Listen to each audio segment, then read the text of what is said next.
والصلاة والسلام على من لا نبي بعده ولا نبوة بعده ولا رسول بعده ولا رسالة بعده أما بعد فأعوذ بالله من الشيطان الرجيم بسم الله الرحمن الرحيم إن الدين عند الله الإسلام وقال في مقام آخر فاسألوا أهل الذكر إن كنتم لا تعلمون صدق الله مولانا العظيم وبلغنا رسوله النبي الكريم ونحن على ذلك من الشاهدين والشاكرين والحمد لله رب العالمين رب اشرح لي صدري ويسر لي أمري واحلل عقدة من لساني يفقهوا قولي رب زدني علما وارزقني فهما سبحانك لا علم لنا إلا ما علمتنا إنك أنت العليم الحكيم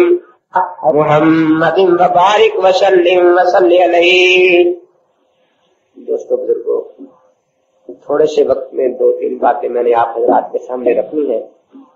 پہلی بات تو یہ ہے کہ اللہ تعالیٰ کا لاکھ لاکھ شکر ہے کہ اللہ نے اپنی ساری مخلوق میں سے ہمیں انسان بنایا جو اشرف المخلوقات ہے، اور پھر انسانوں میں سے مسلمان بنایا۔ اگرچہ دنیا میں بہت سے دین ہیں لیکن سچا دین صرف اور صرف اسلام ہے۔ آپ یہ کہیں گے کہ ہر دین والا اپنے دین کو سچا کہتا ہے، تو اگر آپ اپنے دین کو سچا کہہ رہے ہیں تو کون سی نئی بات ہے؟ تو میں یہ عرض کروں گا کہ کہنے کو تو سب کہہ رہے ہیں، لیکن 4 سوالوں کا جواب کسی دین کے پاس نہیں ہے۔ میں اختصار کے ساتھ اس کو عرض کرتا ہوں۔ پہلا سوال یہ ہے کہ اللہ تعالیٰ نے انسانوں کی ہدایت کے لیے انبیاء علیہ السلام بھیجے، انہوں نے آ کر اللہ تعالیٰ کے پیغامات سنائے۔ کم و بیش 1,24,000 انبیاء علیہ السلام تشریف لائے، لیکن ان کم و بیش 1,24,000 انبیاء علیہ السلام میں سے کتنے نبی ہیں جنہوں نے ساری دنیا کے نبی ہونے کا دعویٰ فرمایا؟ ساری دنیا یقیناً اسی پاک پیغمبر کی تلاش کرے گی جنہوں نے ساری دنیا کو اپنے دامن میں آنے کی دعوت دی ہو۔ اب اس تلاش میں جب ہم دیکھتے ہیں تو ہمیں پتہ چلتا ہے کہ حضرت آدم علیہ السلام سے لے کر عیسیٰ علیہ السلام تک جتنے پیغمبر دنیا میں تشریف لائے وہ ایک ایک قوم یا ایک ایک علاقے کی طرف نبی بن کر آئے، کسی ایک نے بھی ساری دنیا کے نبی ہونے کا دعویٰ نہیں فرمایا۔ کم و بیش 1,24,000 انبیاء علیہ السلام میں سے صرف ایک پیغمبر ہے حضرت محمد الرسول اللہ صلی اللہ تعالی علیہ وسلم جنہوں نے ساری دنیا کے نبی ہونے کا دعویٰ فرمایا۔ اب ظاہر ہے کہ دنیا انہی کے دامن میں جائے گی جو دنیا کو بلا رہے ہیں، پکار رہے ہیں۔ موسیٰ علیہ السلام صرف بنی اسرائیل کے نبی تھے۔ عیسیٰ علیہ السلام یہ فرماتے ہیں، ایک کنانی عورت آئی اور جیسے ہر زمانے میں لوگ نیک لوگوں سے دعائیں کرواتے ہیں، وہ بیمار تھی، اس نے عرض کیا کہ اے داؤد علیہ السلام کے بیٹے، میں بیمار ہوں، آپ میرے لیے دعا فرمائیں، اللہ تعالیٰ مجھے صحت عطا فرما دے۔ اب یہ دعا کی درخواست کرنے والی عورت ابن آدم علیہ السلام کی اولاد میں سے تو تھی، لیکن یعقوب علیہ السلام کی اولاد میں سے نہیں تھی، بنی اسرائیل میں سے نہیں تھی، دوسرے خاندان سے تھی۔ تو آپ نے دعا کرنے کی بجائے فرمایا، اے عورت میرے سامنے سے دور ہٹ جا، میں بیٹوں کی روٹی کتوں کو ڈالنے نہیں آیا، میں بنی اسرائیل کی کوئی ہی بیڑوں کے سوا کسی کے پاس نہیں بھیجا تھا۔ تو حضرت عیسیٰ علیہ السلام نے دعا تک کرنے سے انکار فرما دیا اور فرمایا کہ بنی اسرائیل کی بھیڑوں کے سوا میں کسی کے پاس، آپ میں سے کسی نے اگر انجیل دیکھی ہو تو عیسائی اسی فکرے کی تصویر باہر ٹائٹل پر بنایا کرتے ہیں کہ بھیڑیں چل رہی ہیں اور عیسیٰ علیہ السلام نے ایک لاٹھی کندھے پر رکھی ہوئی ہے اور بنی اسرائیل کی بھیڑوں کو چلا رہے ہیں۔ اس پر ایک لطیفہ یاد آیا کہ کالج میں ایک مولوی صاحب کا لڑکا اور ایک پادری کا لڑکا کالج میں پڑھا کرتے تھے. کبھی جلسہ ہوتا تو مولوی صاحب کا لڑکا پادری کے لڑکے کو ساتھ لے آتا کہ بھی ہمارا جلسہ ہے. وہ آ جاتا, 2-4 جلسے اس نے سنے, ان کی بھی کنونشن آ گئی. اس نے کہا بھی میں تمہارے جلسے سنتا رہا ہوں, ہمارا بھی جلسہ ہے. کہا چلو دیکھیں گے کیا ہوتا ہے. ہمارے ملک میں عیسائیوں کے 4 فرقے ہیں, کیتھولک, پروٹسٹنٹ, یہووا وٹنس, پینٹیکاسٹل. تو وہ کیتھولک فرقے کا لڑکا تھا. ان کے ہاں ایک مسئلہ یہ ہوتا ہے کہ سال کے بعد جیسے آپ ایمان تازہ کرتے ہیں قرآن پاک کی تلاوت کر کے روزانہ, کلمہ شریف کا ذکر کرتے ہیں, درود پاک پڑھتے ہیں, اللہ کی یاد استغفار کرتے ہیں اور دل کا زنگ دھلتا ہے اور ایمان میں تازگی اور بشاشت پیدا ہوتی ہے.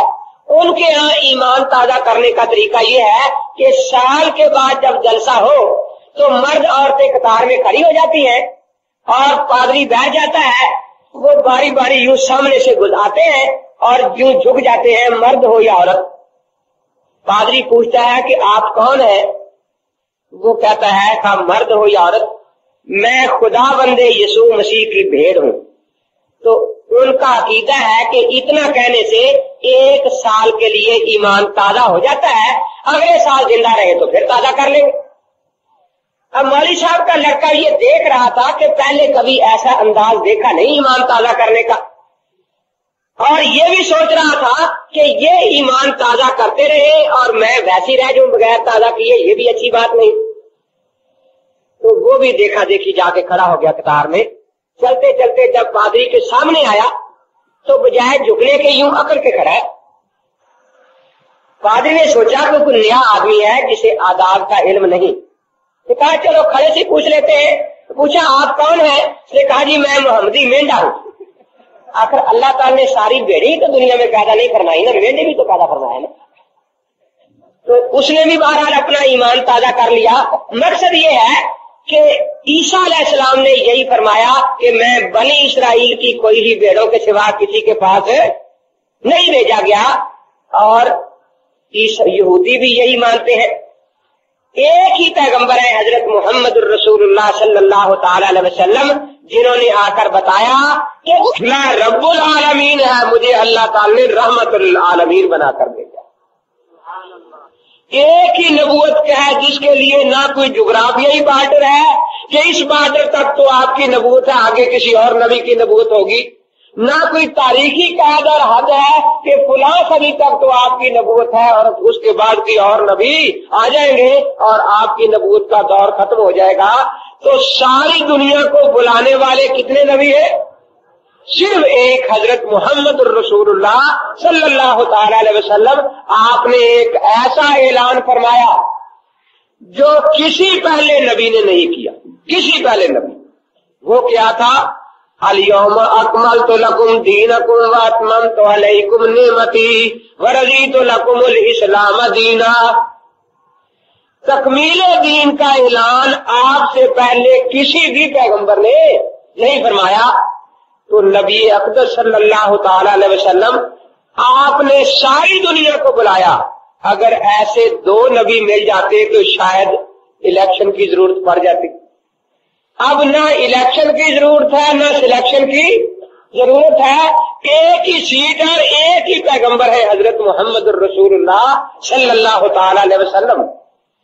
آپ کہیں گے کہ آج کل دنیا پڑھی لکھی ہے, دلیل کے بغیر بات نہیں مانتی. حضرت محمد الرسول اللہ صلی اللہ تعالی علیہ وسلم آپ کے نبی ہونے کی کوئی دلیل ایسی ہے جو آج بھی دنیا کو دکھائی جا سکتی ہے؟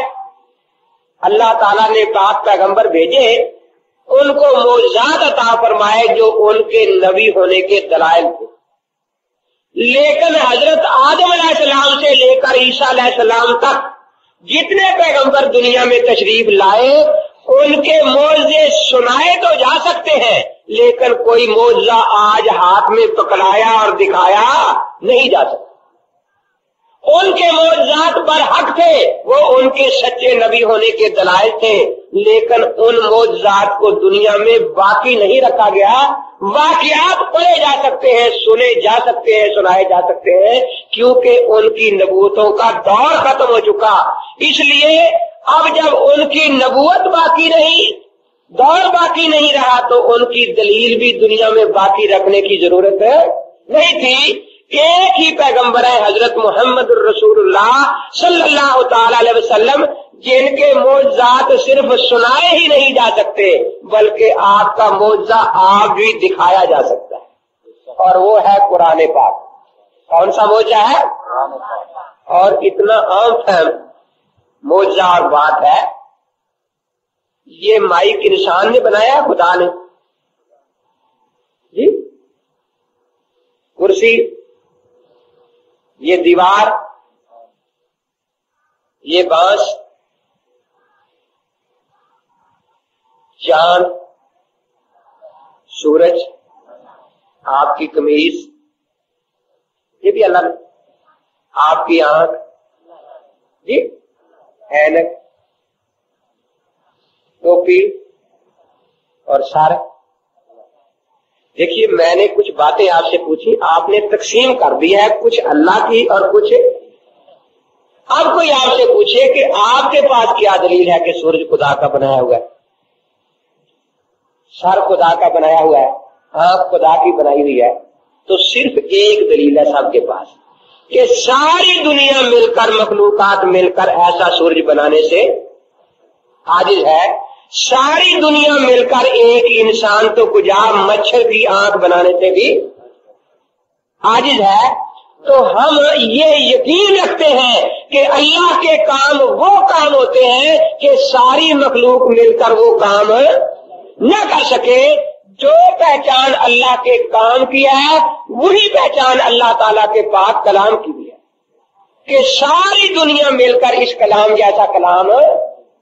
اس لیے جتنا یقین ہمیں سورج کے بارے میں ہے کہ وہ خدا کا بنایا ہوا ہے، اپنی آنکھ کے بارے میں ہے کہ یہ خدا کی بنائی ہوئی ہے، اس سے بڑھ کر یقین ہمیں اللہ کے پاک قرآن پاک پر ہے کہ یہ خدا کا کلام ہے، کسی انسان کا بنایا ہوا. جس طرح خدا کا سورج، اس سورج جیسا سورج بنانے سے ساری دنیا عاجز ہے، اسی طرح خدا کے قرآن کا مقابلہ کرنے سے آج بھی دنیا عاجز ہے اور قیامت تک عاجز رہے گی. تو آپ کا معجزہ دنیا میں موجود ہے یا نہیں؟ میں بائبل سوسائٹی انارکلی لاہور میں بیٹھا تھا تو وہاں ایک نئی کتاب سامنے نظر آئی، اس پر لکھا تھا خبردار خبردار، 2 مرتبہ. تو میں نے اس سے کہا کہ یہ کوئی چوکیداروں کے لیے لکھی ہے کتاب، خبردار خبردار، کیا نام ہے کتاب کا؟ جی ہم میں ایک بدعتی فرقہ پیدا ہو گیا، ان کے رد میں لکھی ہے. میں تو سمجھتا تھا کہ یہوہ وٹنس کے رد میں ہے. میں نے اٹھائی، میں نے کہا کہ اصل تو عیسائی فرقہ وہی ہے جو یہوہ وٹنس والے، کیونکہ وہ عیسیٰ علیہ السلام کو خدا یا خدا کا بیٹا نہیں مانتے بلکہ خدا کا نبی مانتے. اب یہ لوگ ان کو بدعتی کہتے ہیں اور اس فرقے کو بدعتی فرقہ سمجھا جاتا ہے. تو اس قسم کی باتیں، کتابیں وہ عجیب و غریب لکھتے ہیں، اور کتابیں رکھی تھیں. میں نے کہا کہ دیکھو اللہ تعالیٰ نے قرآن پاک میں یہ نہیں فرمایا تھا کہ 10 20 100 50 کتابیں اسلام کے خلاف لکھنا.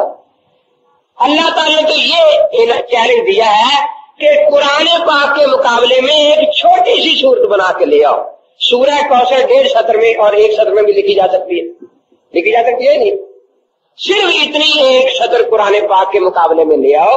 آپ سینکڑوں صفحات کی کتابیں اسلام کے خلاف لکھ رہے ہیں، لیکن قرآن کا یہ چیلنج آپ کیوں قبول نہیں کرتے؟ اس نے کہا کہ اس سے آج بھی ہم عاجز ہیں اور قیامت تک عاجز رہیں گے. تو باقی انبیاء علیہ السلام کے معجزات سنائے تو جا سکتے ہیں، لیکن دکھائے ایک ہی نبی ہے جن کی دلیل نبوت آج بھی دنیا میں موجود ہے. کیوں؟ ان کی نبوت کا دور باقی ہے اور باقی انبیاء علیہ السلام کی نبوت کا دور ختم ہو چکا. دعویٰ بھی ہو گیا اور دلیل بھی ہو گئی. اب دلیل کے بعد تیسری بات یہ ہے کہ خدا کے پاک پیغمبر جو تعلیمات اور خدا کا پیغام لائے ہیں وہ محفوظ ہے. ساری عیسائی دنیا مل کر ان تورات کے 5 حصے پڑھ لیں تو وہ یہ نہیں بتا سکتی کہ عیسیٰ علیہ السلام اللہ کے سامنے جب سر بسجود ہوتے تو کون سی تسبیح پڑھا کرتے. نماز کا طریقہ وہ قطعاً نہیں بتا سکتے کہ عیسیٰ علیہ السلام کس طرح اللہ کی عبادت کرتے. عیسائی چاروں انجیلیں پڑھ لے، پولوس کے سارے خطوط پڑھ لے اور رسولوں کے اعمال بھی پڑھ لے، یوحنا کا مکاشفہ بھی پڑھ لے، لیکن وہ یہ نہیں بتا سکتے کہ عیسیٰ علیہ السلام سجدے میں کون سی تسبیح اور کون سا ذکر پڑھا کرتے. عیسیٰ علیہ السلام کے بارے میں نے شادرے کے مناظرے میں پادری سے کہا تھا کہ اگر قرآن اور احادیث میں عیسیٰ علیہ السلام کا نام نہ آ جاتا تو آج دنیا یہ ماننے کے لیے بھی تیار نہ ہوتی کہ عیسیٰ نامی کوئی شخص دنیا میں پیدا ہوئے تھے. ان کے نام کو زندہ رکھا ہے تو قرآن پاک نے زندہ رکھا ہے. ایسے نسبت لکھتا ہے، کتاب اس نے لکھی اور نام رکھا ہے پادری نے مسیح کی شان از روئے قرآن. وہ قرآن کو چھوڑ کر مسیح کی شان لکھ سکتے ہی نہیں. لیکن موسیٰ علیہ السلام، عیسیٰ علیہ السلام کی تعلیمات تو کیا محفوظ رہتی. جن زبانوں میں وہ کتابیں نازل ہوئی تھیں وہ زبانیں دنیا میں مردہ بن چکی ہیں. آج دنیا میں کوئی ملک تلاش کرے، صوبہ تلاش کرے، ضلع تلاش کرے، تحصیل تلاش کرے، ایک تھانہ بھی ایسا نہیں ملے گا جہاں عبرانی زبان بطور زندہ زبان کے بولی جا رہی. تو جب زبانیں ہی اللہ نے دنیا میں مار دی، اب ان مردوں کو زندہ کرنے کی طاقت کسی انسان میں نہیں. وہ چشمے خشک ہو چکے. آج ایک ہی آب حیات کا چشمہ قرآن پاک ہے جس سے شرابی حاصل کی جا سکتی ہے. ہاں جو بیچارے ناواقف ہیں وہ ان خشک چشموں کی ریت کو پانی کی چمک سمجھ کر جا رہے ہیں، لیکن پیاس سے مرتے جا رہے ہیں. دعا کرو اللہ تعالیٰ سب کو اسی آب حیات کی طرف آنے کی توفیق عطا فرمائے. تو ان کی تعلیمات محفوظ نہیں، لیکن ہمارے پاک پیغمبر صلی اللہ علیہ وسلم آپ کی عبادات تو عبادات آداب تک محفوظ ہے. اور مسلمان فخر سے یہ کہتا ہے کہ ہمارے پاک پیغمبر صلی اللہ علیہ وسلم کی سیرت پاک کا ایک نقطہ بھی آج تک دنیا کی آنکھوں سے اوجھل نہیں ہوا. تو تعلیمات کتنے نبیوں کی محفوظ ہے؟ ایک ہی پیغمبر حضرت محمد رسول اللہ صلی اللہ علیہ وسلم کی ایک چھوٹا سا کھٹکا دل میں رہ گیا کہ نبی ایک ہی جو ساری دنیا کا نبی، دلیل بھی ایک ہی نبی کی دنیا میں آج موجود، اور تعلیمات بھی ایک ہی پیغمبر کی محفوظ ہے. اب یہ ہے کہ موسیٰ علیہ السلام خدا کے سچے نبی تھے یا نہیں؟ موسیٰ علیہ السلام کو ماننے والے سچے تھے جھوٹے؟ لیکن جب عیسیٰ علیہ السلام آ گئے تو موسیٰ علیہ السلام کو مانتے ہوئے بھی وہ لوگ کافر قرار دے دیے. ایسا ہوا.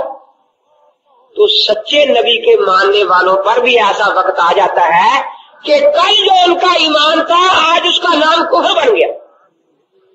ہم نے پیغمبر تو تلاش کر لیے، لیکن ایسا نہ ہو کہ ان کے بعد کوئی اور نبی کہیں آ گیا ہو یا آنے والا ہو، اور ہم یہودیوں اور عیسائیوں کی طرح اس ایمان پر رہتے ہوئے بھی کافر قرار دے دیے جائے.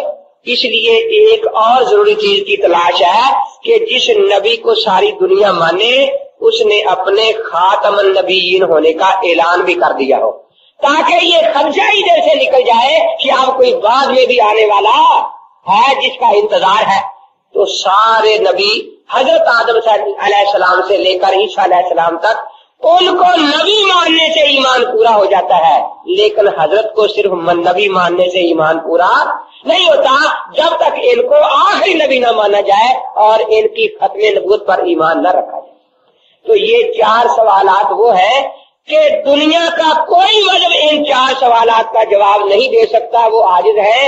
اس لیے ہم علی وجہ البصیرت کہتے ہیں ان الدین عند اللہ اسلام. اسلام کے سوا اب سچا دین جو ہے وہ دنیا میں کوئی بھی موجود نہیں ہے. ہمارے نبی اقدس صلی اللہ علیہ وسلم نے تکمیل دین کا اعلان فرمایا، اور پھر ہم اس پر اللہ کا شکر ادا کرتے ہیں کہ مسلمانوں میں سے ہمیں اللہ تعالیٰ نے اہل سنت والجماعت بننے کی توفیق عطا فرمائی، جو ناجی جماعت ہے، نجات پانے والی جماعت ہے. ہم اہل سنت والجماعت حنفی مسلک سے تعلق رکھتے ہیں. ہمیں اپنے نام کے بارے میں تھوڑا سا اتنا تو یاد ہونا چاہیے کہ ہم جب اپنے آپ کو اہل سنت کہتے ہیں اس کا مطلب کیا ہے، جب والجماعت کہتے ہیں اس کا فائدہ کیا ہے، جب حنفی کہتے ہیں اس کا مقصد کیا ہے۔ جب ہم اپنے آپ کو اہل سنت کہتے ہیں تو اپنی نسبت نبیوں کے سردار حضرت محمد الرسول اللہ صلی اللہ علیہ وسلم سے جوڑتے ہیں۔ کیوں؟ آپ نے تکمیل دین کا اعلان فرمایا اور آپ کا طریقہ آج تک محفوظ ہے۔ تکمیل دین کا اعلان کنہوں نے فرمایا؟ حضرت محمد الرسول اللہ صلی اللہ علیہ وسلم نے۔ ہمارے نام میں جو لفظ ول جماعت آیا اس میں ہماری نسبت نبی پاک کے صحابہ اور اہل بیت کی طرف۔ ہمارا عقیدہ یہ ہے کہ جس طرح ہمارے نبی پاک سارے نبیوں سے افضل ہے، اسی طرح ہمارے نبی پاک کے صحابہ اور اہل بیت تمام انبیاء علیہ السلام کے صحابہ اور اہل بیت سے زیادہ شان والے۔ ان سے بھی اللہ تعالی نے وہ کام لیا جو پہلے انبیاء علیہ السلام کے صحابہ سے نہ ہو سکا۔ وہ کیا تھا؟ تمکین دین۔ کون سا کام لیا؟ لَيُمَكِّنَنَّ لَهُمْ دِينَهُمُ الَّذِي ارْتَضَىٰ لَهُمْ۔ اتنا مضبوطی کے ساتھ دین دنیا میں جم جائے کہ قیامت تک کعبے ہلاتے رہیں وہ ہل نہ سکے۔ تو تمکین دین قرآن کہتا ہے کہ خلافت کے دور میں اللہ تعالیٰ اس دین کو اس مضبوطی میں سے دنیا میں قائم فرما دیں گے، اور ان کی طرف نسبت ہمارے نام میں لفظ ول جماعت سے ہے۔ اور حنفی ہم کیوں کہلاتے ہیں؟ ایک کام رہتا تھا جو ابھی تک کسی نے نہیں کیا، اور وہ کام اللہ تعالیٰ نے امام اعظم ابو حنیفہ رحمۃ اللہ علیہ سے دیا۔ آپ سے پہلے کسی نے نہیں کیا تھا۔ آپ حیران ہوں گے کہ وہ کون سا کام تھا؟ صحابہ نمازیں نہیں پڑھتے تھے، روزے رکھتے تھے، سب کچھ کرتے تھے، لیکن ایک کام نہیں ہوا تھا جو سب سے پہلے اسلام میں سیدنا امام اعظم ابو حنیفہ رحمۃ اللہ نے کیا۔ اس کا نام ہے تدوین دین۔ کیا نام ہے اس کا؟ تدوین دین۔ نمازیں پڑھی جاتی تھی لیکن نماز کا طریقہ ترتیب سے لکھا ہوا نہیں تھا کہ شرطیں کتنی ہیں، ارکان کتنے ہیں، واجبات کتنے ہیں، سجدہ صاحب کہاں کہاں آئے گا۔ وضو کیا ضرور جاتا تھا لیکن وضو کا طریقہ مدون نہیں تھا، مرتب نہیں تھا۔ تو ہمارے امام نے کون سا کام کیا جو پہلے کسی نے نہیں کیا تھا؟ تدوین دین۔ تو ہم ہیں اہل سنت والجماعت حنفی۔ اہل سنت میں ہماری نسبت اللہ کے نبی پاک کی طرف ہے جو دین کی تکمیل کا اعلان کرنے والے۔ والجماعت میں صحابہ کی طرف جو تمکین دین کا کام جن سے اللہ نے لیا، اور حنفی میں امام اعظم ابو حنیفہ رحمۃ اللہ تعالی علیہ کی طرف جن سے اللہ نے تدوین دین کا کام لے لیا۔ شاید یہ عربی الفاظ آپ کو یاد نہ رہے، بعض دوست جو ہے تو اردو میں ترجمہ ہی عرض کر دیتا ہوں۔ نبی دین کے لانے والے، نبی دین کے جن کی طرف نسبت اہل سنت ہے، صحابہ دین کے پھیلانے والے، صحابہ دین کے جن کی طرف نسبت والجماعت ہے، امام دین کے لکھوانے والے جن کی طرف ہماری نسبت حنفی کے نام۔ نعرہ تکبیر، تاج تخت ختم نبوت، عظمت صحابہ، امام اعظم ابو حنیفہ۔ اب میں آپ سے پوچھتا ہوں، صحابہ نے وہی دین پھیلایا جو نبی پاک لائے تھے یا نیا بنا کے پھیلایا؟ اماموں نے وہی لکھوایا جو نبی اور صحابہ والا طریقہ تھا یا نیا بنا کے لکھوایا؟ جو یہ کہے صحابہ نے نیا پھیلایا وہ بڑا رافضی ہے، جو کہے کہ اماموں نے نیا بنایا وہ چھوٹا رافضی ہے۔ نہ صحابہ نے دین بدلا نہ ائمہ نے دین بدلا۔ اب بس سے کیسے ڈالے جاتے ہیں کہ جی آپ حنفی ہیں یا محمدی، آپ حنفی ہیں یا محمدی۔ اس لیے میں کہا کرتا ہوں کہ کم از کم میرے پاس دوسری جماعت پڑھ لیتے تو اردو لفظ یا کا صحیح استعمال آ جاتا کہ کہاں استعمال کیا جاتا ہے۔ یہ سوال ہی غلط ہے۔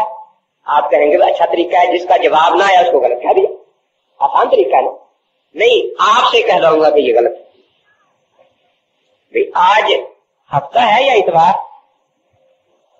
رات ہفتے کی اتوار کی؟ جی اچھا، آج رات اتوار کی ہے یا فروری کی؟ جی